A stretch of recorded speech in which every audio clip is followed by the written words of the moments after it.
(1963) Heinkel Trojan. This was one of a number of cars that Europe was producing in this time frame that were considered microcars.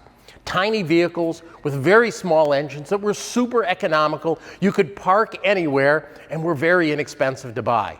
There was a whole trend of microcars that went on in this time frame. And well, we've got several others here. But this particular vehicle is kind of interesting in that we have special plans for this car. Yes, this vehicle is actually going to compete in a rally this year. So we're in the process of commissioning it, getting it running and driving. And this summer, this car is going to travel from Auburn Hills, Michigan, all the way out to Cleveland, Ohio. And we're going to chronicle the trip back and forth.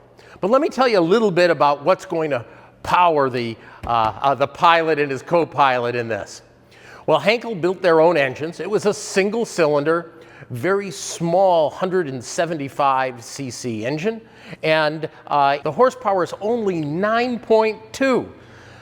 Most lawnmowers today are a little more than that. Let's have a look at the engine.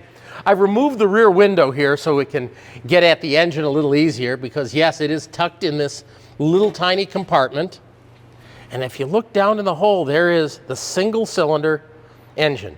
Now, interestingly enough, the car only weighs 535 pounds. So it doesn't need a whole lot of power to propel it, but this type of small cubic centimeter displacement and lightweight compact design was very common for these little microcars of the time.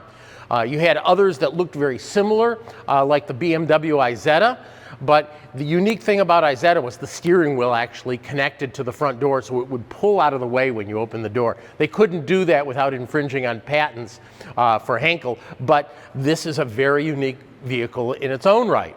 Now, we're going to go through the drivetrain on this car, freshen the tires, the brakes, make it as reliable as a Heinkel can be, and we're going to put this thing to work. It's going to drive on this rally this summer, and we're going to hopefully see it do very well.